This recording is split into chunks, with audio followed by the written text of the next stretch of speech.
desequilibrada, instável, instável, instável e desequilibrada, instável, instável, instável e desequilibrada.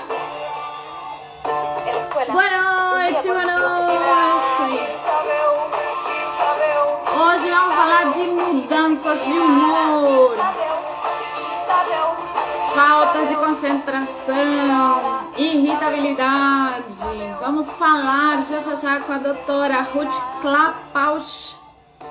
Vamos falar de terapia de reposição hormonal, vamos falar de tabus, vamos falar de um monte de coisa. Olha, já chegou, eu vou chamar ela, já tá aqui. Boa noite, boa noite. Boa noite, quem entrou aí? Clarissa, Terezinha, Joca, doutora Ana Gabriela, boa noite. Boa noite a todas, a todos. Boa noite, Dani. E vou chamar a doutora Ruth rapidinho. Vamos ver aqui. Como é que eu faço, gente? Não aprendo mais. Boa noite. Vai anotando suas perguntas aí. O tema é muito recorrente. O que a gente faz com essas mudanças de humor? Essa loucura que a gente tem. Podemos falar assim, doutora? Não, né? Não é loucura, não. Não sei, não peguei o que é loucura, o que não é loucura, mas enfim. As mudanças de humor, irritabilidade, tudo isso que nos acontece. Tudo bem? Boa noite. Boa noite. Obrigada aqui pelo convite de participar, né, de poder esclarecer o que eu puder para vocês. E, enfim, é uma pauta assim muito prevalente, né? Porque realmente a mudança de humor e hormônio a gente conhece desde antes da menopausa, né? Na TPM já tem, né? E os hormônios, eles têm uma influência. Não sei se o pessoal sabe, mas assim, o conceito de hormônio, acho que eu já falei isso para você, é substância que age à distância. Então, ela age em todos os lugares do corpo, quase todos, né? Então, o hormônio, ele age, o feminino, no caso, que a gente está falando, na vagina, na mama, no coração, no colesterol e no cérebro também, entre outros. Então, faz parte também, quando você tem deficiência de hormônio, você ter alterações de humor, não é? Que podem ser variadas de acordo com o perfil de cada pessoa. Antes de continuar, doutora, eu queria apresentar a senhora aqui para o nosso público. Posso falar você, né? Claro, por favor. Então, a doutora Ruth Clapausch é médica especialista em endocrinologia, atua principalmente em questões relacionadas com menopausa, reposição hormonal, menopausa precoce, meu caso aqui, síndrome dos ovários policísticos, infertilidade, osteoporose feminina e masculina, andropausa e sexualidade. Então, é bem amplo, né, o campo. E ela passou a se dedicar a estes temas porque percebeu desde cedo quanto os hormônios né, fazem diferença na vida das mulheres e homens a partir da puberdade. Você estava falando agora, né? A gente já conhece os hormônios, as mudanças de humor pela TPM, mas na puberdade, né, a gente também já começa, né, com essas mudanças. Já muda totalmente, né? Já cria identidade, né? De criança. Então, continuando aqui, né, ela percebeu isso como é importante desde a puberdade, no decorrer da vida adulta, e como é uma base para um envelhecimento saudável, que é o que nos interessa muito por aqui. Ela pratica muito esporte desde a puberdade também, gosta muito de dançar, todos os estilos, somos duas aqui que gostamos da dança. Então, salva de palmas para receber a doutora, a eminência, eu conheci ela como, ela é uma eminência, ela lota todas as conferências, todo mundo quer saber, né, a opinião da doutora, da professora, né? Então, uma honra, uma alegria enorme conversar contigo hoje. Vamos aproveitar muito. Honra minha, obrigada pela oportunidade de estar falando assim com o público, né? Esclarecendo.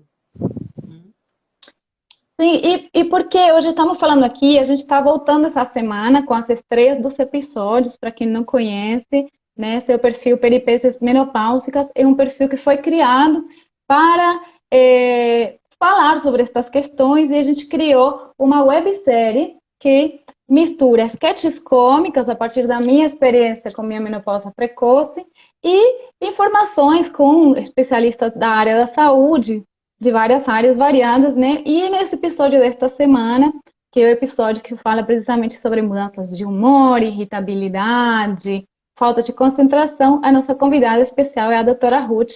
Então hoje vamos aprofundar um pouquinho sobre esse assunto que trataremos nessa quinta-feira, é a estreia do episódio, ao mesmo tempo sempre YouTube, Facebook e Instagram, 21 horas, toda quinta-feira temos um episódio novo. Então, o dessa semana se chama Instável e Desequilibrada, precisamente. E, enfim, mais para o finalzinho a gente abre para perguntas. Eu vou acompanhando aqui, dentro do possível. Quem já me conhece sabe que eu não sou muito ágil nessa coisa de coordenar tudo. Tenha paciência, mas vamos entrando no assunto, né? Já começou muito generoso explicando para a gente o que são, né, como que atuam os hormônios. E como chegamos aí no cérebro, né, nessas questões. Mas, ai, por que tanta mudança? O que acontece? Por que, assim, de uma hora para outra a gente percebe que tudo mudou? Na verdade, o processo da menopausa não é de uma hora para outra, ele demora anos, né? Às vezes. E ele acontece de uma forma oscilante, quer dizer, a partir, na verdade, se eu for falar a partir de quando que começa a ter alguma mudança, é a partir dos 35 anos, que as mulheres já, por exemplo, já têm alguma dificuldade maior em conseguir engravidar, por exemplo. Porque já Uhum. tem questões da ovulação e tal, não ovula com tanta eficiência assim.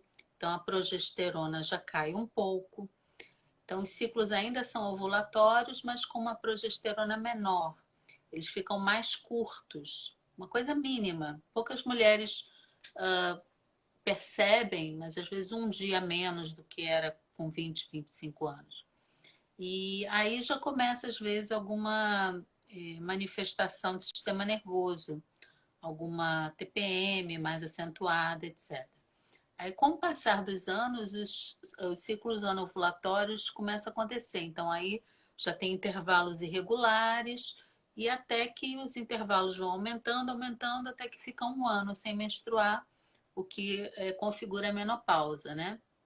Então, existe uma queda hormonal, primeiro da progesterona e depois do estrogênio. A queda da progesterona, ela se manifesta com uma certa TPM mais acentuada. E a queda do estrogênio, aí é chutar o pau da barraca, né? Porque aí começa as ondas de calor.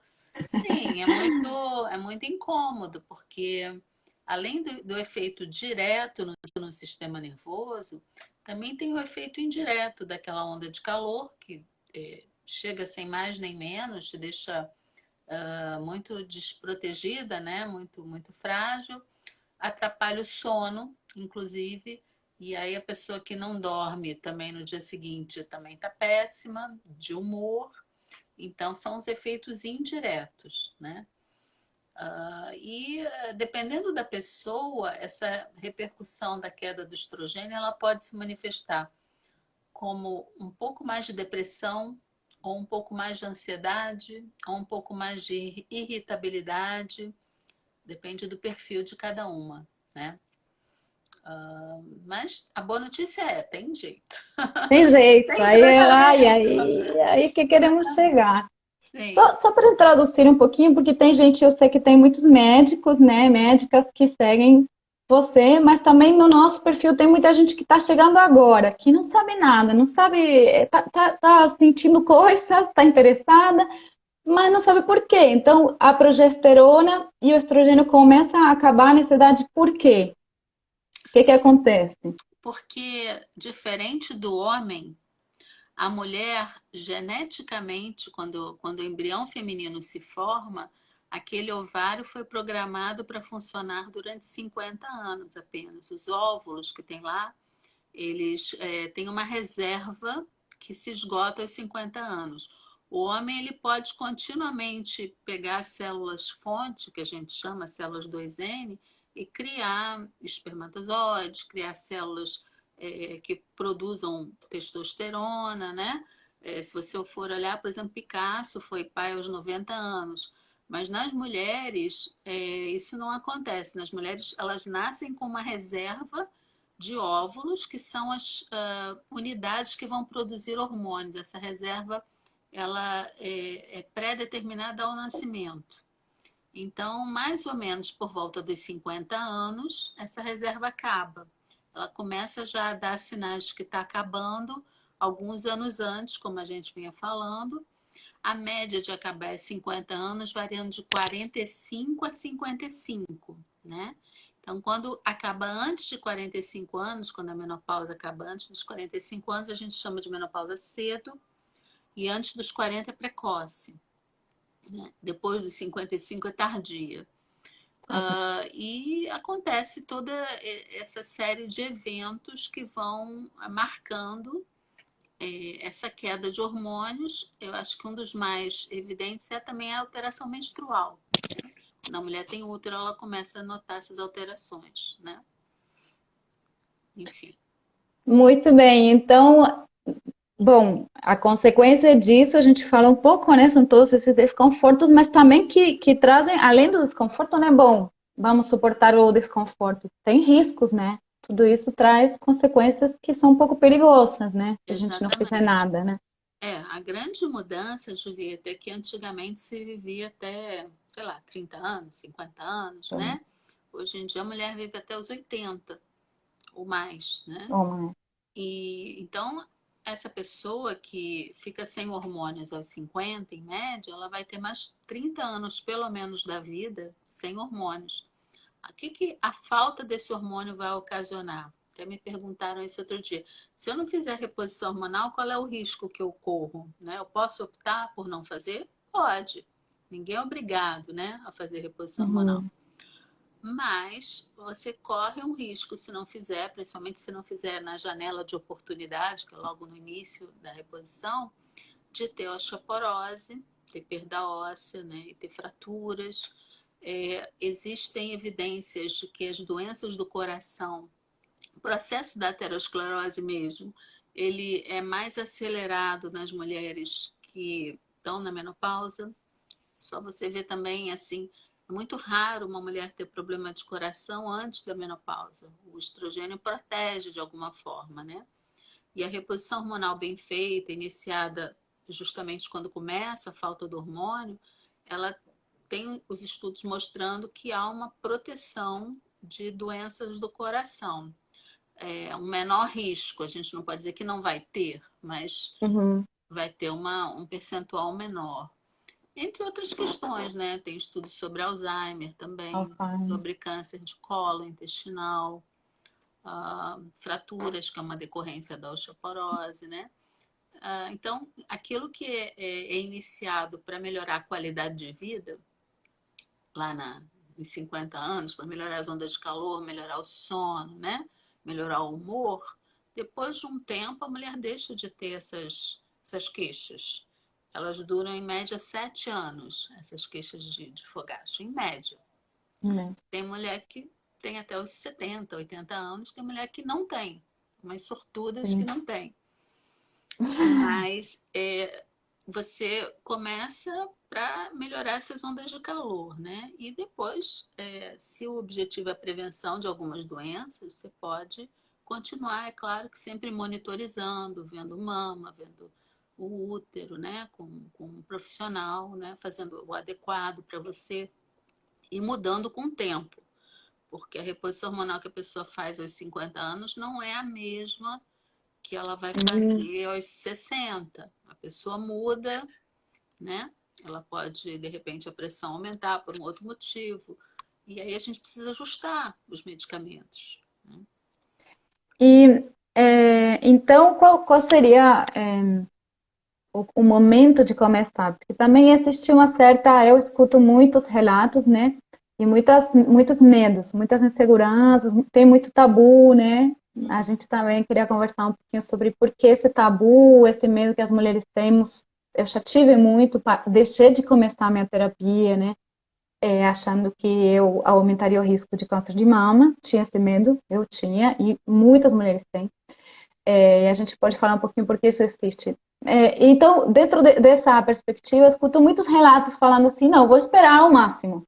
Vou esperar o máximo, vou deixar, né, ficar assim sem nada, Uhum. como tendo uma sensação de que está botando um veneno, né? Fazer a terapia é um veneno que eu prefiro adiar, né? A Uhum. gente tem essa relação meio assim, o hormônio é coisa ruim, não é Uhum. coisa Uhum. boa do corpo, né? Fisiológico, né? Então, qual seria o melhor momento? São duas perguntas grandes aí. Qual é o momento para começar e por que? Já podemos linkar com esse medo, de onde que surge, por que que acontece essa relação? Então, o momento de começar é o momento que começa a ter sintomas.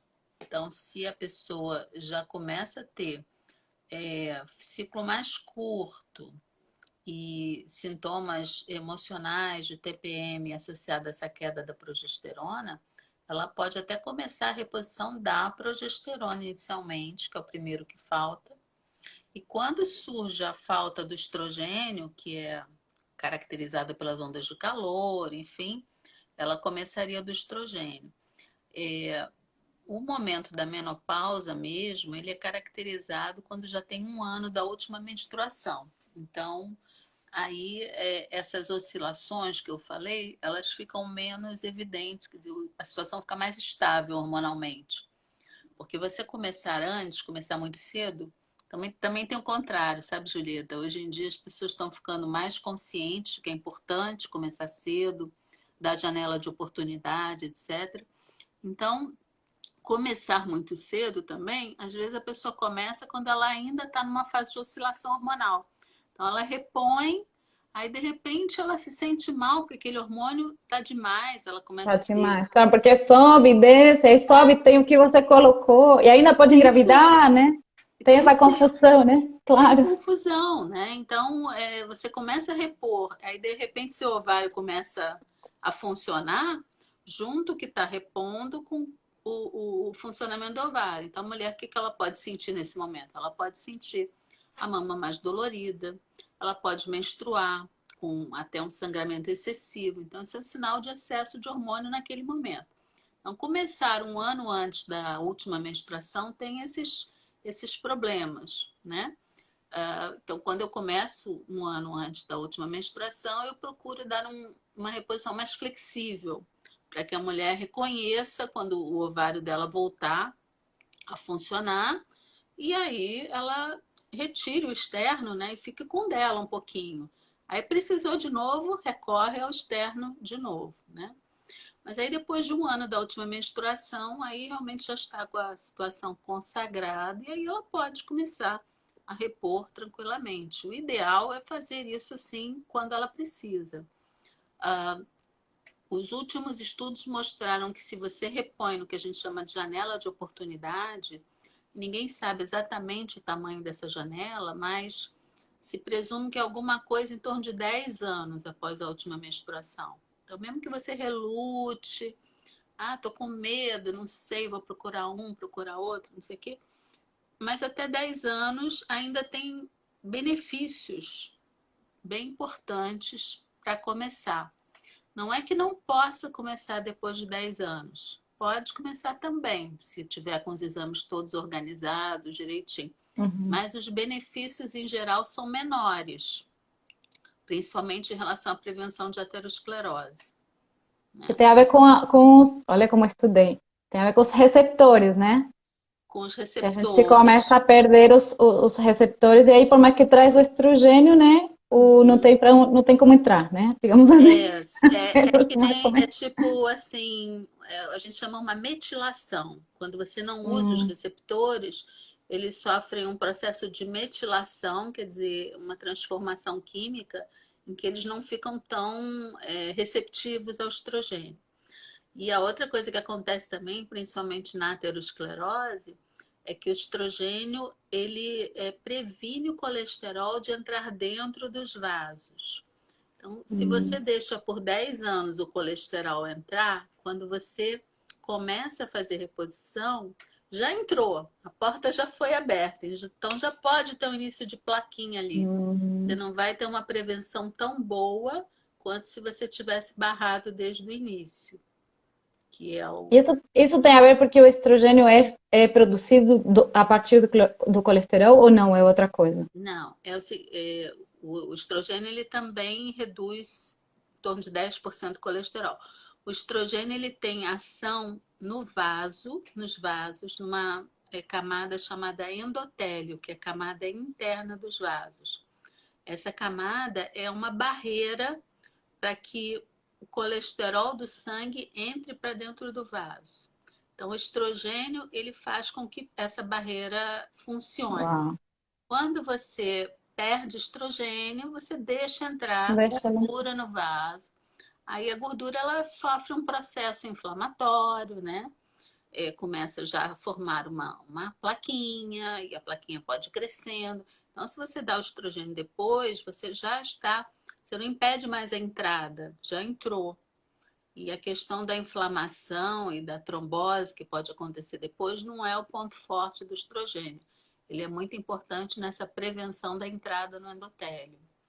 Sabe? Acho que eu estou falando uma linguagem meio... Se eu estiver falando muita coisa científica, você me bloqueia. Tá Mas bom, tá bom. Não, mas eu perguntei, então acho que o principal motivo da janela de oportunidade é em relação a doenças do coração, a aterosclerose, que é a principal causa de morte na mulher, Julieta. As mulheres morrem de medo de mama e tal, mas mas que as mais doenças de mama, eu acho que a estatística de mortalidade é em torno de 4%. E doença do coração, mais de 50% de causa de infarto. morte. Infarto. 50, olha. Mais um pouquinho até. Dependendo do país, né? Países Uau. Aí desenvolvidos. onde que vem todas as outras questões, né? Além da, a gente fala, tem jeito, né? Não é só a terapia de reposição hormonal, senão o estilo de vida, né? O que Claro, comemos, o quanto nos movimentamos. claro. Antes de continuar, eu queria, porque tem muita gente que vai entrando toda hora, então eu quero dar de novo uma introdução aí, para quem não, quem está assistindo essa live agora pelo perfil do Peripécia, já pode clicar aqui nessa setinha, sem sair da live, e seguir a doutora Ruth para, né, ampliar mais informações, acompanhar o conteúdo dela, que é bem científico, mas aqui é muito interessante. Eu fico lá tentando pescar as informações, é muito legal e muito rico, né? E quem está seguindo a partir do perfil da doutora, convido também a seguir a gente com o mesmo procedimento, o perfil Peripécias Menopáusicas. Nosso perfil criou uma websérie falando sobre climatério, menopausa, com humor e também com a participação de várias profissionais da área da saúde, né, da mulher. E então, toda quinta-feira a gente estreia um episódio, convido vocês a conhecer, temos lives, temos conteúdo, mas aí nossos episódios estão muito legais, então essa quinta-feira a gente está com bastante expectativa, convidamos todos a assistir no YouTube, no Facebook e no Instagram ao mesmo tempo, então essa amiga, esse amigo que ainda não tem Instagram e está só no Facebook ou só no YouTube, também pode assistir, todo com o mesmo nome, viu? Então hoje estamos falando sobre o tema que é o assunto do episódio dessa semana, que é irritabilidade, falta de concentração, mudanças de humor, essas questões mais emocionais e psicológicas, né, mais da cabeça, né, mas também o que podemos fazer e, claro, com essa presença da doutora, queremos falar sobre reposição hormonal, sobre as questões, né, como que a gente pode resolver. Também queria dar aqui um carinho aqui para a Rosane, que fala que está desesperada, que não lembra de nada, que não sabe que remédio tomou, se não tomou. Então, calma, tem jeito, melhora, né? Com os tratamentos a gente pode melhorar. Fique tranquila, fique com a gente que a gente vai dar A umas dicas, uns memória, caminhos. né? A gente não falou da memória, uma queixa muito Uhum. importante, né? Perda da memória. Principalmente a memória verbal, né? Está relacionada ao estrogênio, quer dizer, não achar as palavras. Como é o nome daquela pessoa mesmo? O que eu ia falar mesmo? Isso daí está muito ligado Até assuntos muito conhecidos, né? Uma Sim, professora que está há 50 anos dando aula e sim, de repente esqueceu um termo que é isso, super familiar, né? isso. Isso mexe com a autoestima da pessoa também, né? E quem trabalha com isso, né, sente na pele, né, realmente, esse tipo de coisa. E com a reposição isso muda, realmente, né? Uhum. Melhora. É uma Eu queixa posso dar fé importante. que melhora. Sim, sim. Então, a gente pode falar um pouquinho de por que esse medo, né? Eu conheci as questões do Estúdio WHI, né? Não sei como se pronuncia, WHI, né? Fala WHI, Estudo. Women's Health Initiative. Eu vou contar um pouquinho da história desse estudo, né? Que eu já estou assim nessa área há algum tempo. Na época assim dos anos 70, 80, o hormônio feminino ele veio com muita propaganda, né? Então todas as mulheres usavam para reposição hormonal. Tinha livros dizendo assim, você vai ser feminina para sempre, prometiam maravilhas sobre o hormônio. Uhum. Então, o órgão regulador americano, que é o NIH, ele patrocinou um estudo junto com o laboratório, que foi o WHI, que é um estudo assim, em vários centros lá nos Estados Unidos, não é? Multicêntrico, randomizado, quer dizer, as mulheres elas não sabiam se elas estavam usando um placebo, estavam usando hormônio, e elas podiam usar hormônio só estrogênio, no caso de quem não tem útero, só precisa do estrogênio, ou podiam usar estrogênio com um progestógeno, no caso foi a medroxiprogesterona. Por que o WHI fez isso? Por que o NIH fez esse estudo? Porque os estudos anteriores que tinham mostravam que o hormônio melhorava muita coisa, mas eram todos observacionais. Então, tem um estudo muito famoso chamado Estudo das Enfermeiras, que mostrou que as enfermeiras que usavam hormônio, elas tinham um risco de morrer por doenças do coração assim 40% menor do que as que não usavam. Mas aí ficava aquele questionamento, será que quem usava hormônio também não tinha atitudes mais saudáveis? Tinha o peso ideal, não fumava, né? Fazia uma dieta legal.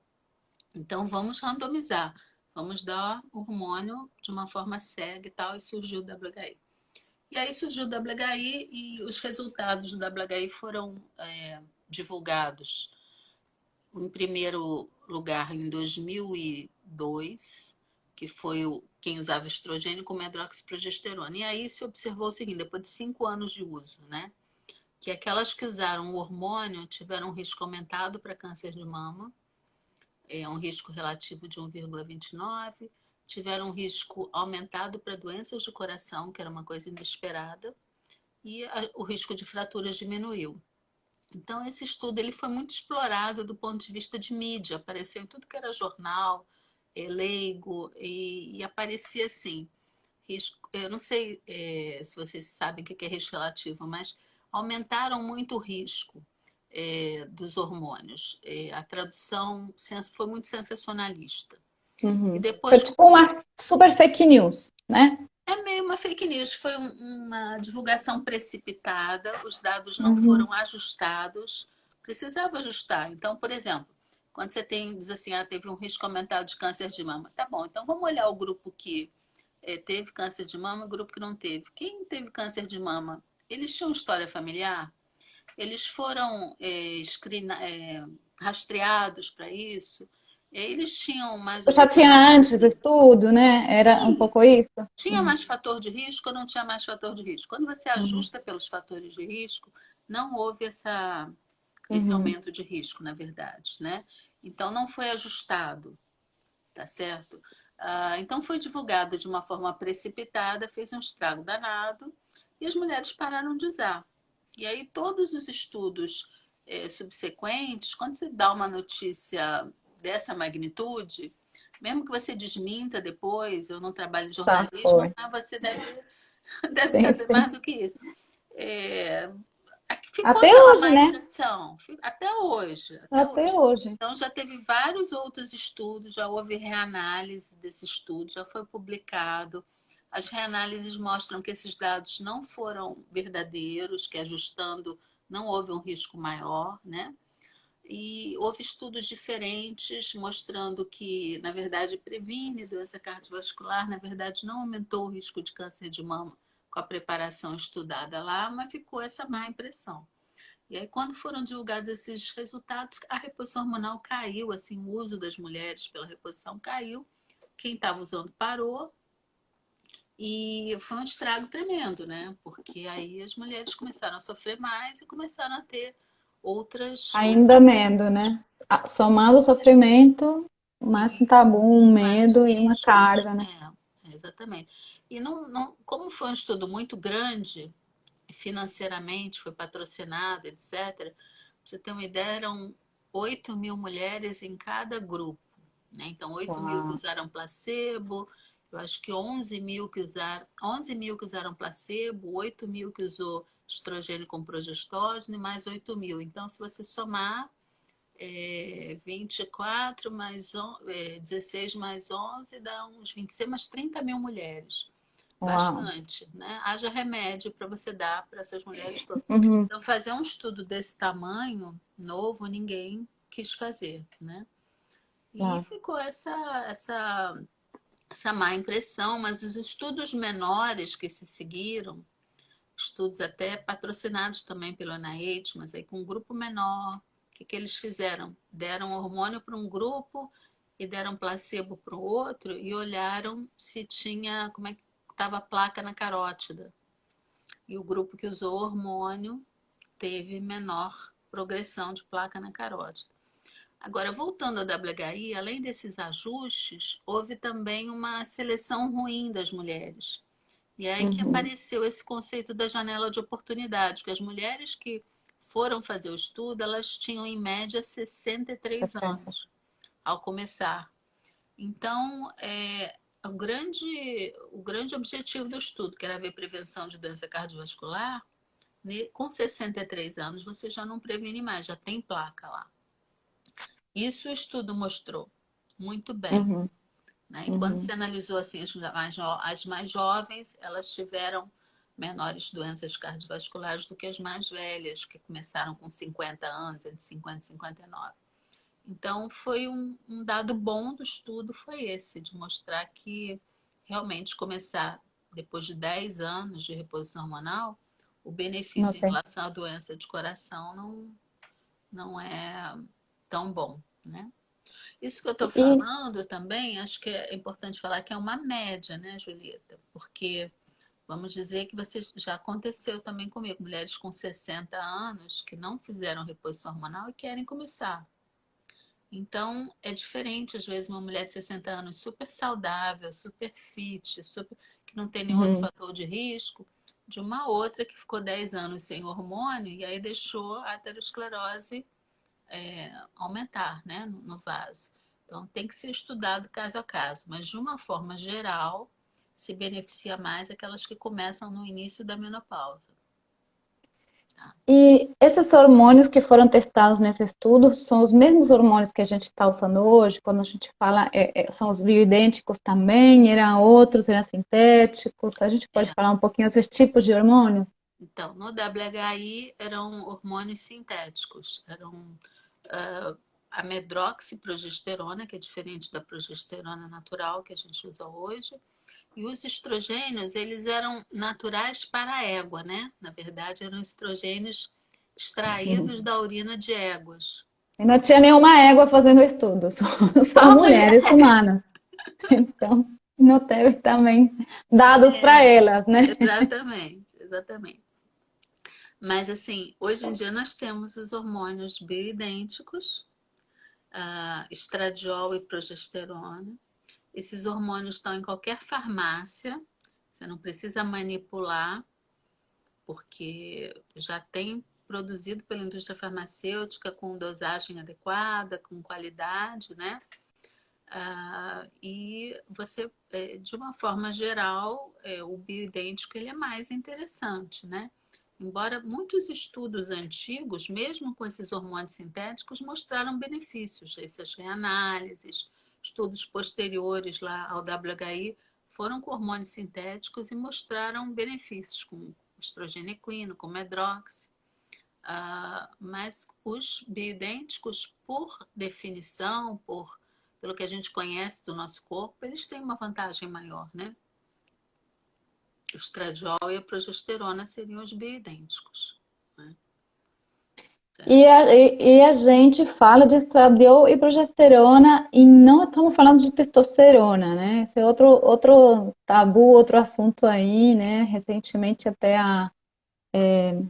esqueci o nome, é a Associação de Endocrinologistas, né, do Brasil, bem. bem, isso aí, é. Mas bem, eu acho que falou da gestrinona, não foi? E tem testosterona, gesterona, é Isso, muitas nonas. muitas nomes. Mas hormônios da menopausa que faltam, primeiro a progesterona, depois a estradiol, tá? Testosterona, ela não cai na menopausa, ela vai caindo com o tempo. E não tem nenhuma síndrome, nenhuma consequência na mulher que seja garantida que é por testosterona estar baixa. Até mulheres que não têm testosterona nenhuma, não têm ovários, elas não são diferentes das mulheres que têm ovários e têm testosterona. O que acontece é que se descobriu que a testosterona numa dose mais alta, ela tem efeitos psíquicos. Olha a gente falando aí da Uhum, parte psíquica também, né? Principalmente sobre libido. Então, naquelas pessoas que têm um problema de libido assim bem caracterizado, que não é decorrente de uma outra causa, por exemplo, não é depressão, né? uhum, Eu estou vendo muita depressão por aí, as pessoas usando testosterona como se fosse água, né?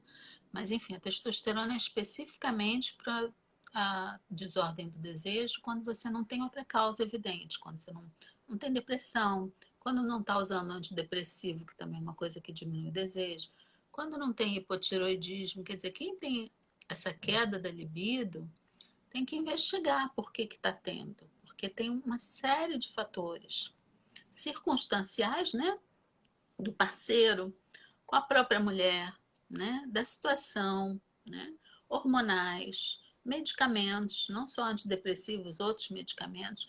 Então, uma vez afastada todas as causas, não há nenhum outro item que a gente possa mexer que seja causa disso. Uma das opções de tratamento é usar testosterona. É tratamento, não é reposição.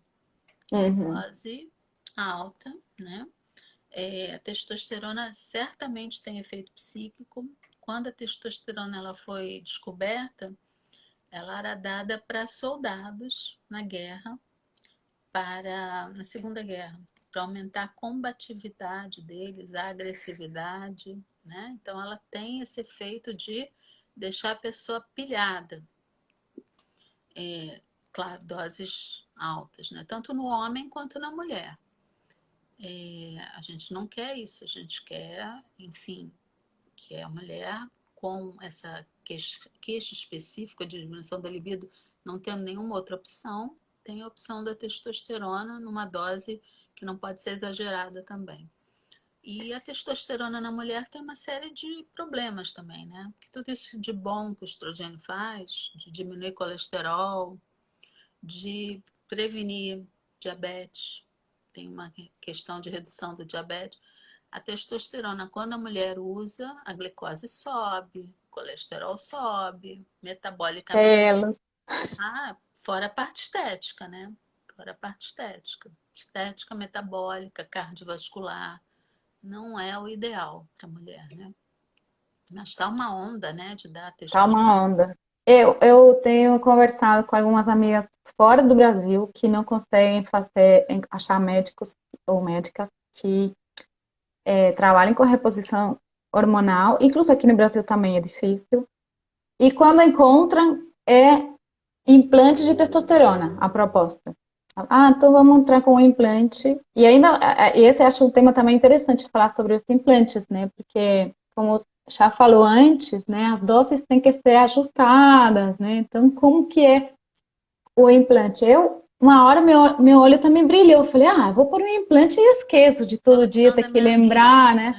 Já pronto, eu vou esquecer. Mas aí, quando não ajustou ainda a dose, qualquer coisinha que mudar, o que faz com o implante? Pode retirar? Eu vejo você sempre respondendo a perguntas sobre essas questões, né? Como entrar ainda, né, para resolver mais um problema, né? Exatamente. O implante, eu já não gosto assim do implante de uma forma geral, não gosto de coisas Uhum. fixas lá. Tem esse apelo realmente de que você não tem trabalho, né? Que fica ali liberando, mas se acontece alguma coisa, como é que faz? Se você, por exemplo, existem questões relacionadas à circulação, né, com o estrogênio, a Uhum. gente sabe disso, né?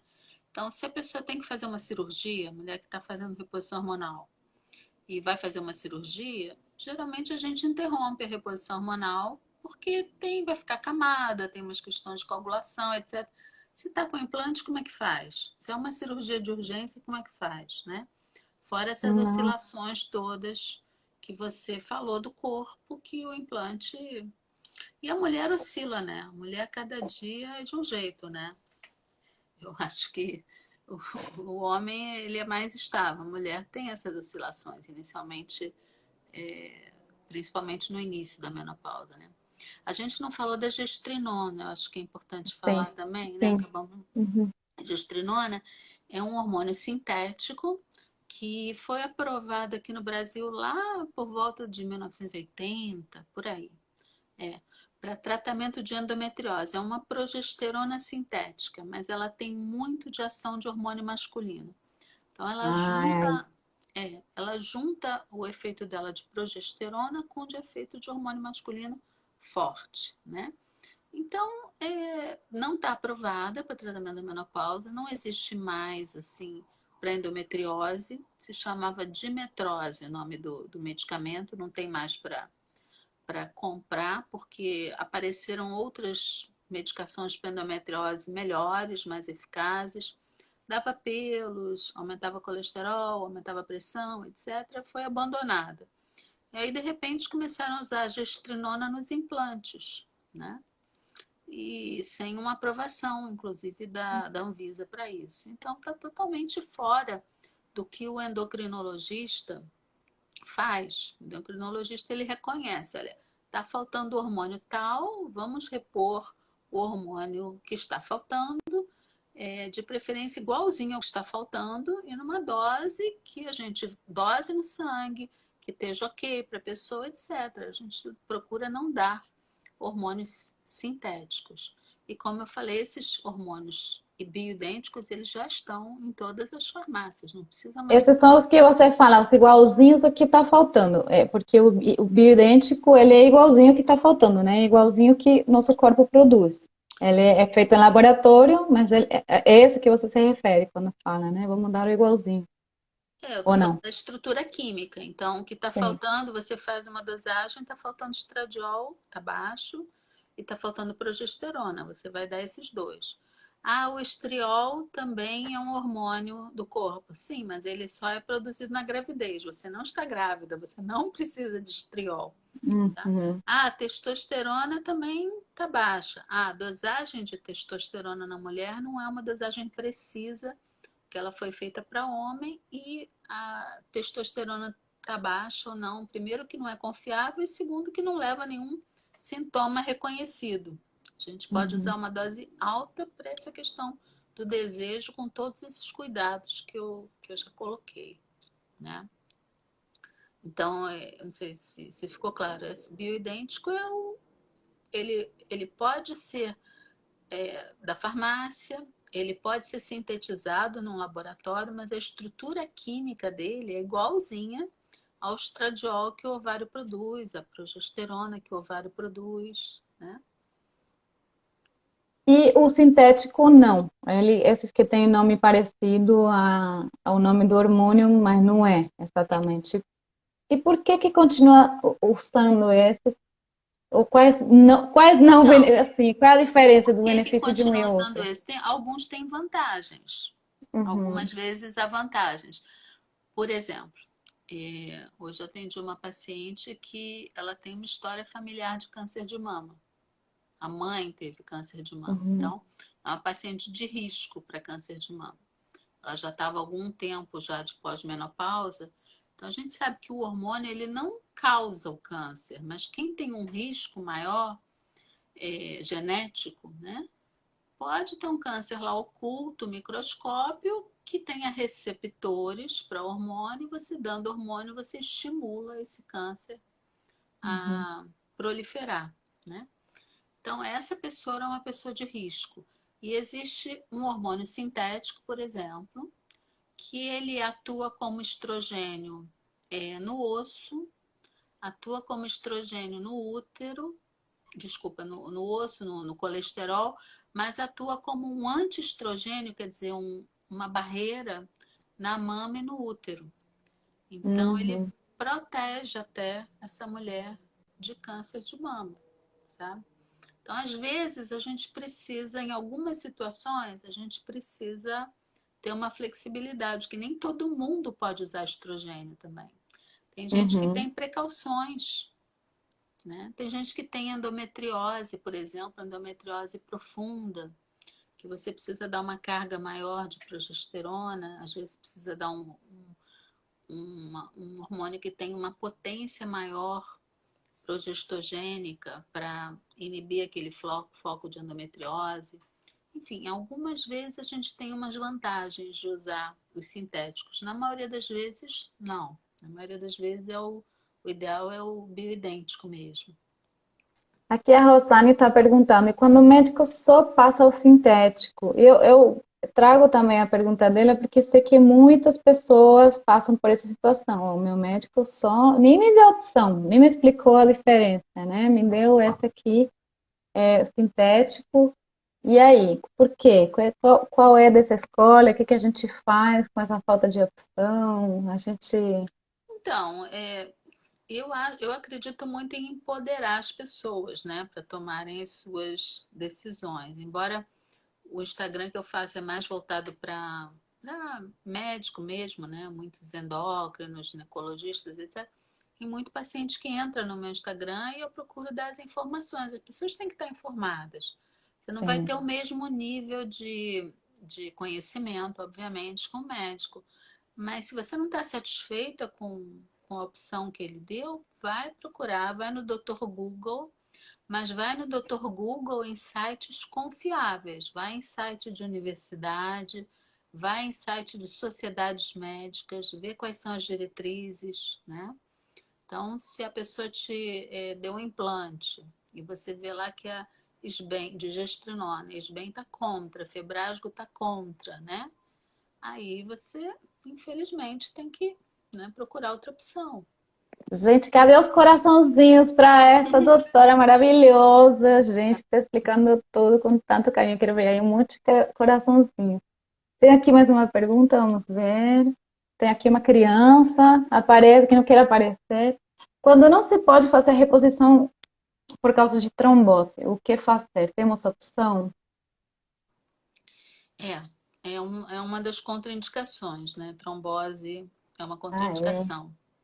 Porque o estrogênio ele causa trombose. Trombose provocada por hormônio, né? Quem teve, por exemplo, trombose com pílula, e são casos raríssimos. Aham. Trombose acontece em 3 para cada 10 mil mulheres, então é muito raro ter trombose, né? Por conta de hormônio.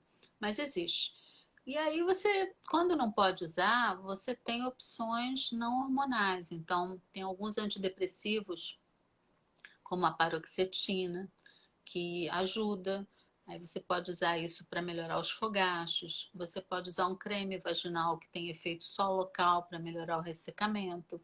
Tem medicamentos específicos para combater a osteoporose, vigiar mais o colesterol, a glicose. Tem que cercar, em vez de dar uma substância só que haja no corpo todo, você tem que dar uma para o sistema nervoso, outra para a parte vaginal, outra para o osso, por aí, né? Mas existe, né? Existe. E junto com as questões do comportamento, né, que a gente falou assim, o comportamento não, do estilo de vida, né, que a gente fala meio assim por cima, né, mas faz a diferença se a gente toma charras de café e só fica no sofá, né, ou se a gente tem uma alimentação mais saudável, né, O se hormônio não é mantém. milagre, né? Ele é mais uma atitude, eu entendo como é mais uma atitude de qualidade de vida, de estilo de vida saudável. Se você pode usar, né? Fazer reposição hormonal, eu entendo como uma atitude saudável, junto com fazer atividade física, fazer dieta, enfim, né? Quem vai fazer cirurgia plástica precisa dar uma parada nos hormônios. Quem vai fazer qualquer Tá falando. cirurgia precisa. Desculpa, tá? Eu vi, Mas é que tá eu vi ligado aqui uma aqui. pergunta, saltou na minha frente. Eugênia, sim, sim, sim, por favor. Sim. Então, quem vai fazer cirurgia, qualquer cirurgia, a gente para, assim, né? E depois recomeça. Porque a cirurgia, falando de trombose, né? Cirurgia e imobilização leva um risco maior de trombose. Então, se você. É aquela história do acidente de avião, né? Nunca é um fator só que acontece. São vários fatores que acontecem para ter a trombose. Então, é a cirurgia, a imobilização, o hormônio, a obesidade, as varizes, tudo Uhum. isso junto acaba acontecendo uma trombose. Nesse caso, é diferente daquela história da trombose da mulher jovem que teve anticoncepcional, que é raríssima, Uhum. etc. Aí é uma trombose circunstancial, né? É, TH Hermi, doutor, o que você acha dos implantes? Vou convidar você para assistir essa live desde o começo, vai ficar gravado aqui no perfil do Peripécias Menopáusicas. Já aproveito que entrou agora, não está seguindo a gente, sem sair da live, já clica aqui, segue nosso perfil para acompanhar. A gente tem uma websérie onde falamos desses assuntos todos com humor, com sketches cômicas e com participação de várias profissionais da saúde. Essa quinta-feira temos o episódio 9, instável e desequilibrada, onde falamos sobre irritabilidade, mudanças de humor, falta de concentração, com a participação maravilhosa da doutora Ruth.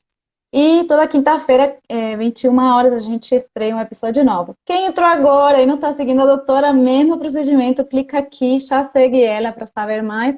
Então, a live vai ficar gravada, pode assistir desde o começo, ela já deu várias informações sobre os implantes, viu?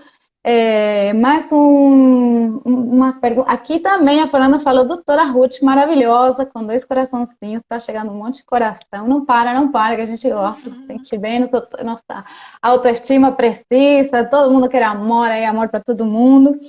Beth Martins, mamilos doloridos com a semana de reposição com bioidênticos, é normal? Eu falei já, né? Mamilos doloridos é sinal de excesso de É hormônio. certo, O né? corpo fala, gente. Vamos escutar o nosso corpo, né? Então, mamilo dolorido. Vocês não lembram quando era para ficar menstruada, ficava com a mama dolorida, a barriga inchada, perna pesada? Tudo isso é sinal de excesso de hormônio, assim. Aí dava aquela descamada, menstruava, aquele alívio, né? Então, mamilo dolorido é um dos sinais de excesso de hormônio. Vai ver que essa dose está um pouco. Tá alta. Agora, se for implante, não tem como tirar, né? É... E aí, junto todas as respostas, gente, salva de palmas. Eu acabei de passar por uma experiência assim, eu fui ajustar a dose, fiquei com a dose muito alta, meu peito ficou tipo, nem cabia mais meus sutiãs, e eu tive um sangramento. E aí a gente ajustou. Então, se fosse um implante, fazer o quê? Eu Uhum, pensei muito nisso. exato. E o fogacho é o contrário, é sinal de que a dose está baixa. Se você está usando reposição e ainda está com fogacho, a dose não está boa, não. Né? Então, e se fosse um implante, vai fazer o quê? Botar outro em cima? Vai acumulando, né? Gente, mais alguma pergunta? Senão a gente pode liberar a doutora, né? Que tá. Aqui, uma pergunta, vamos ver. Duas. Maria Graça, imagino que é, Antunes. É o endocrinologista que indica a reposição hormonal? O ginecologista também faz essa indicação? Então, depende, não é todo endocrinologista que faz reposição hormonal, também não é todo ginecologista que faz, tem alguns que são mais obstetras, né? Mas, assim, o endocrinologista, ele está habilitado para fazer vários tipos de reposição hormonal, que a gente faz dia a dia. Meu amigo Ricardo Oliveira, que tá também endócrino, estava por aqui, fez um post agora exatamente sobre isso. A gente faz reposição de hormônio da tireoide, a gente faz reposição de hormônio de crescimento quando precisa, de corticoide quando precisa. Então, a gente está mais do que habilitado para fazer reposição hormonal, né? O endocrinologista entende de hormônios. Essa questão da monitorização, da mamografia, do ultrassom que tem que ser feitos, né, no acompanhamento, a gente aprende também, a gente também pode fazer. Né? É uma questão de ter mais experiência nisso. Então, nem todos fazem esse acompanhamento. Preventivo não é necessário para você fazer reposição hormonal. Você precisa acompanhar com mamografia e com ultrassom transvaginal, conforme o caso. Então, o endocrinologista está habilitado, ele tem o potencial e o ginecologista também. Agora, tem que saber fazer, né? Tem que ter uma experiência e se propor a fazer, né? E muita atualização, né? Porque muita coisa que toda hora, né? Porque a gente está um pouco atrasado, né? Nessas pesquisas, é isso que está acontecendo? A gente está Eu acho que o começando pouco WHI só. o WHI deu uma freada nas pesquisas, né? Deu Hum, um banho de água fria nas pesquisas, porque estava assim a todo vapor. Então, uma notícia ruim, ela derrubou todo o investimento que estava sendo feito nessas pesquisas. Então, as pesquisas atuais, elas são menores, e se você não toma conhecimento, você fica desatualizado. Então, essa que eu te falei da placa da carótida, uma pesquisa recente muito interessante que mostrou isso, que as mulheres que fazem reposição hormonal, elas têm uma... Todo mundo tem um pouquinho, né, de gordura na carótida, às vezes não forma placa, mas a progressão milimétrica é muito menor, ela é diminuída com a reposição hormonal, né? Então, se você bota isso 10 anos, 20 anos, 30 anos, você tem o risco de ter uma placa e ter um AVC, por exemplo, isquêmico, né? Deve ser menor com quem tem uma placa menor, né? Então, está coerente com os dados encontrados nos estudos anteriores, sabe? como é o nome desse estudo? Fiquei Esse se curiosa. chama ELITE. Ah, sim. Se chama Early versus Late, Early versus Late Intervention Therapy Estrogen. A sigla é ELITE. E A tem gente, o, é, e tem o a gente Crohn. coloca no Google e ele fala, talvez você quis dizer, e aí ele já. Não, você bota Elite Study e tem o KIPS Study também, que é um outro, KEEPS, KIPS Study. Também é sobre, mais recente, randomizado, sobre progressão de aterosclerose, né? Obrigada. É. Tem mais três perguntinhas aqui. Meire Lima. Fiz reposição e tive hemorragia por causa da adenomiose e parei. Tem solução? Então, a adenomiose é um tipo de endometriose, né, do útero. E geralmente você tem que carregar, tem que ser uma reposição mais especial, né? São aqueles tipos de pessoas que têm situações clínicas que você tem que fazer um ajuste da reposição. Geralmente se dá uma reposição com mais progestógeno. Tem solução, sim. É só ajustar a reposição, trocar o tipo de reposição. Não sei bem qual que ela fez, mas há situações em que a gente faz reposições, se der tradicional, estradiol, progesterona nas doses convencionais, ela pode ter piora da adenomiose, né? Piora da dor, sangramento. Então, a gente tem que fazer uma abordagem um pouquinho diferente. Eugênia, muito obrigada. Eugênia Fonseca. Estriol, tem efeito sistêmico ou apenas tem efeito de reposição local? Bom, a gente também falou. Ah, no estriol, desculpa. Estriol é porque tem uns cremes vaginais à Entendi. base de estriol. E também tem o estriol que é manipulado para ser feito nessas fórmulas manipuladas que eu não gosto, né?